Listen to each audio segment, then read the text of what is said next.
All right, welcome, folks, to another edition of Here.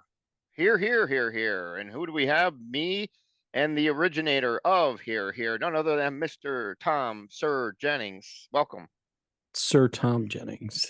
Here, here. Oh, now you're getting now you're getting too picky. Pretty All soon it'll right. be pretty soon it'll be like, Sir Thomas. You know. Well, that wouldn't be good. You'd be mad at that.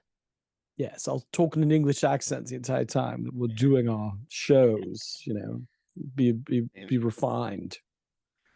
But yeah, So, if I was gonna talk in anything, I'd talk in a Boston accent today. I don't do a really good Boston accent, and you'd have to do a Rochester accent because we got a band from Rochester, my hometown, and a band from Boston that's wicked Boston yeah, band, the Cars, right? yeah. Well, when we start with you, we'll start with you this time. I gave Tom Mr. Rick Ocasek and his solo album from 2005, Nexterday. So give us your opinion on that album and what you thought of it. Well, you're not going to say why you gave me this record, isn't that part Well, of I, it I first? gave, You got to set it up for well, me. okay. I gave it to you for the reasoning of I probably thought you maybe never would have heard of it before. And his solo career has kind of been hit or miss. He had a Mm-hmm. couple hits back with this side of Paradise. A couple hits that got some radio airplay, but ever since then he released a bunch of albums, but never really got any airplay. But this is, I Yep. feel, his most commercial sounding album out of Hmm. the out of the rest of them since then. And it also has a tribute to a bandmate in there, Mr. Ben Orr. So yeah, so that's why I gave it to you. I wanted to see what you thought of it because I thought it was a pretty good album, and let's see what you have to say. Well, I'm not a huge Cars fan. I'm not a Cars fan. Does that make sense? I don't think it's possible not to be a Cars fan to some degree because let's face it. I mean, those their songs were just always so catchy. I mean, they're just something very infectious about the beat. Elliot Easton, amazing guitar player. Of course, you had the other guys who's Greg Hawkes, who I've met on a number of occasions. Just a wonderful guy. I think he doesn't necessarily get the credit that's due to him in terms of his influence on the Cars sound, but I'm pretty sure he appears on this record. Either way, I think he's the only member of the Cars that is on here. But and then who's the guy that passed away that sang Drive? That was Ben Orr. yeah, Ben Orr. That's what I thought. I was sitting there thinking, man, why does that name? You ever have like a name in your head and you go, I'm pretty sure it's Ben Orr, but then you don't want to say it. So then somebody goes, you idiot! It's not Ben Orr, it's Ben DeVore. But yeah, and the interesting thing about Ben and Rick is they had very similar sounding vocals. I mean, I think Ben was a little less, I don't know, maybe a little less back of the throat, just a little bit smoother, but stylistically they were very similar. Now, my initial run through of this one, it was to me it sounded a little bit too demo-y. It sounded like it was almost this was material that he would demo for the Cars.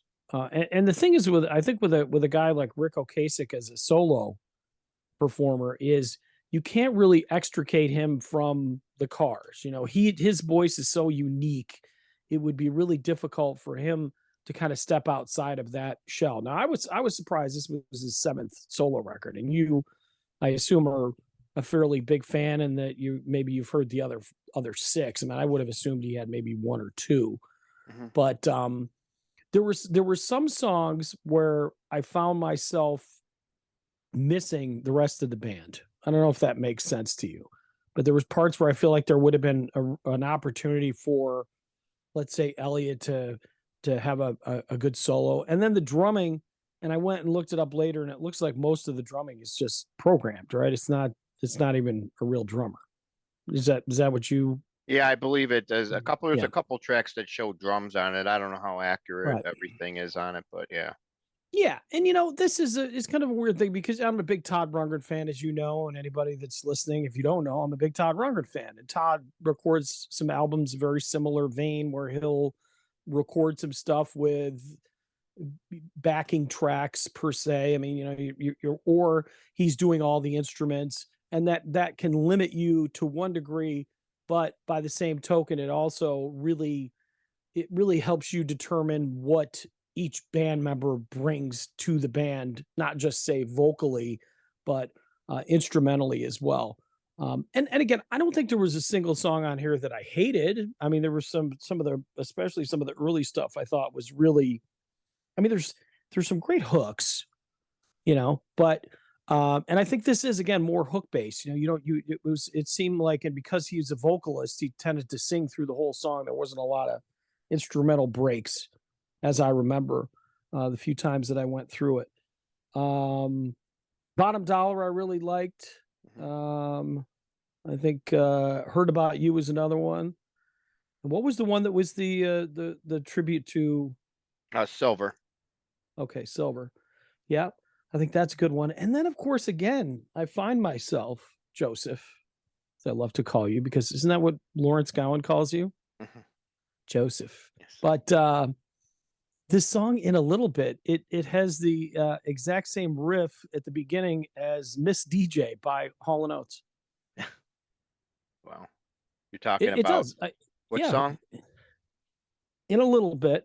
In a If you little listen bit. to, Oh, okay. yeah, if you listen to the beginning, that beginning section, Hall & Oates has a song called Miss DJ that sounds Hmm. almost identical to it.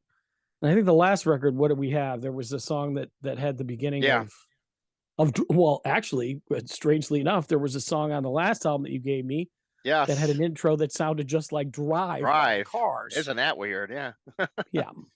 Yeah. But I mean, seriously, if you check out the two songs Hmm. and you listen to the first minute and a half, you'll be surprised at how close they are. But Wow. I think it's a fairly, I think it's like a three chord. It's probably the same chord progression. The rhythm is just a tad off, but when I heard it, like sometimes you hear a song and you go, "Wait a minute, haven't I heard this before?" Like the new Trevor Rabin Hmm. record. If you haven't heard it, the opening cut. When I first heard that, I was like, "What the heck is this?" And I think it turns out that opening lick is, or opening riff, is very similar to "Jamming Me" by Tom Petty. Eddie. Yeah. Yeah, so you hear that kind of stuff every now and then where people may borrow, chunks or bits of musical ideas. And like, it doesn't like Ice Ice Baby, doesn't that sound like another song as well? No, I'm just kidding. That's a joke. That was a sample. Yes. But yeah, so overall, I don't know, are we doing on a 10 scale? Yeah. If you want, that's would be fine. I mean, actually, when I used to do something similar to this with my son, we said, would you buy it and put it in your collection? Because I'm a record collector. I think if I saw this used at a record store, maybe under $10, I'd probably buy it just because I've spent some time with it. Again, not an album I was just like, woo, this is a great record, but you're right, it's not something I would have heard before, and so that was kind of cool. And I think it's always difficult when you're so familiar with a catalog like the Cars, that it was just so popular, that when a member steps outside of that and they try to do something on their own, it's a little bit harder to kind of embrace it, and not, let me put it to you this way. This is where it'll make more sense. It's harder not to compare it to their previous work. You know what I mean? Like, you you compare Sting to what he did with the Police, and Sting was Hmm. successful. He was able to kind of step away from the Police and do his own thing, and record some quality material. But when Rick Ocasek does a solo album, Steve Perry of Journey is another one I think of. I was just listening to Street Talk yesterday and was thinking to myself, wow, this is a really good album. But of course, I measured that against his work with Journey. So in that respect, not as strong as maybe his work with the Cars, but certainly I could see where a lot of these songs would have been great Cars songs if the band was still together at that point. I just think that it kind of lacked. Again, I can't think it lacked. It lacked that synergy of a band kind of being in the same room together, if that makes sense. And that's probably how he wrote all the songs too. By Sure. himself in Yeah. a room. Yeah. All Yeah. right. Sounds good. The only thing I'll add about that is, I think the best song on the album is "Don't Lose Me," which definitely is the most Carsish Cars-ish song on the album. So that's Hmm. probably why I like it so much. But Yeah, that's the it, third song. Well, the first yep. half is definitely much better than the second half too. Do you agree on that? Yeah, oh yeah. Just Yeah, yeah, whoever sequenced it did a good job on this one because they right. put the to keep the listener's attention, they put the stronger material more towards the front end of it, so you're not skipping. For sure. Yep. All Yes. right. Give me the reason why you gave me the album that you gave me. Oh goodness, who knows? Maybe I'll even tag Ricky Ellis. He's the bait, but I don't know. That's right. He's not. Was I don't think he was bass player on this one, was he? I think he came on right afterwards. But Duke Jupiter, man, you couldn't grow up in Duke Jupiter or couldn't grow up in Rochester, New York, and not just absolutely fall in love with this band. And I own the whole catalog on vinyl. It's just an absolute sentimental favorite. I was working at a bar called Red Creek Inn in Rochester, New York. And this was after the original run of Duke Jupiter, and three-quarters of the band, minus Marshall, who's the one that handles most of the lead singer duties, used to play there, I think, every Wednesday night. They had a residency for a long time. So I got to know three out of four of the guys, at least on a casual friendship basis. I mean, we knew each other and our first names and all that stuff. And I'm still in contact with their former bassist Ricky Ellis, who I believe toured for this record but doesn't appear on it. Um, and I don't know. To me, I listened to this record. They opened for REO Speedwagon. They had a video for "I'll Drink to You" that was on semi heavy rotation on MTV, Hmm. and there were a lot of us in the Rochester area that thought, maybe this was going to be the album that finally introduced Duke Jupiter to the rest of the world. And, it wasn't to be, but I don't think it was for a lack of trying. And I just feel like there's, every band, and even Duke Jupiter's not immune to this either.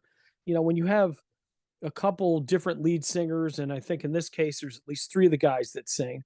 Um, you got Dave Corcoran, the drummer, Greg Walker, the guitarist, and of course Marshall, the keyboardist, Marshall Styler. And when you have that going on, you have certain albums where one writer slash singer dominates it, and it can kind of ebb and flow. But to me, this just felt like a really solid band effort. And of course, the song "I'll Drink to You," I mean, just an absolute classic, kind of an anchor on the album. But again, if that's the only song by Duke Jupiter, I don't know I don't know if I should say this. I always tell my students, if you have to preface something with "I don't know, you should say this," you shouldn't say it, but I'm going to say it. So, like the song "Aaliyah" by Donny Iris, you know that one? Uh-huh. Yeah, everybody knows that song. So I picked up the record the other day. I've actually got a good friend who works with Donny, and he's very popular, I think, in the Cleveland area. And And I picked Pittsburgh. up the Yeah. and Pittsburgh. So I picked up the record and I played it from beginning to end. And I just remember thinking, man, Aaliyah is so much better than anything else on the record. It's just such a standout track. I think Michael Stanley band, same thing with "He Can't Love You," another one. But I feel like with Duke Jupiter, and maybe it's just personal preference because they're my hometown heroes. This record really just has a lot of great material on it. So there you go. And by Okay. the way, have you ever had a garbage plate? Yes. Okay, well then you're qualified to review this album. Okay. All right. So yes. So I knew of Duke Jupiter, and I actually had. Oh, I love that record. That's their best stuff. Yeah, Yep.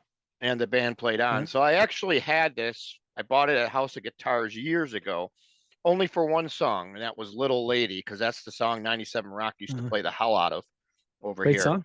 Oh yeah, phenomenal. And that was back in the day. So I never saw a Duke Jupiter CD until I saw this. So I go, I gotta grab this. So I did. But I'll be honest, it's one of those CDs that you pull it out, play Duke, play Little Lady, and the CD gets put away. Yeah, But now that I've listened to this album, there's actually six songs on Duke Jupiter One that actually is on this CD that I have. So that's crazy. I'm well. I mean, when you got over probably close to 3,000 CDs. It is kind of hard to listen to all of them. You know what I mean? No, I'm just surprised that there were that many cuts from that particular record Oh, because I think they had 8 or 9 albums out. yeah. Yeah, because this was like a best of at the end of their. They Right. were already done at this point when this CD was came out and when it was made. So, Yeah. so I'll give you the highlights of what I really enjoy on this one. I'll give you "Rockin' in a Motel Room." Wow, what a great song! And Yep. that's on here. That's a great one. Sounds like a good opener. "I'll Drink to You," you had mentioned. I wasn't familiar with that one, even though you said it was on MTV. I never I didn't have MTV like when it first came out, so that's probably one of the reasons why I never got it to like the late '80s. So I never had the opportunity to catch a lot of the stuff from the earlier days, which this album would have fell under in 1982.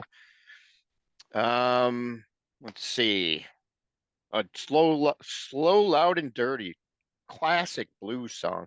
I think these guys they try to keep everything rolling from out of yeah, obviously they started in the 70s and then they rolled into the 80s, and that's when punk was going big and you were getting a lot more other things happening in the music world. But these guys kept their sound. They kept Hmm. everything.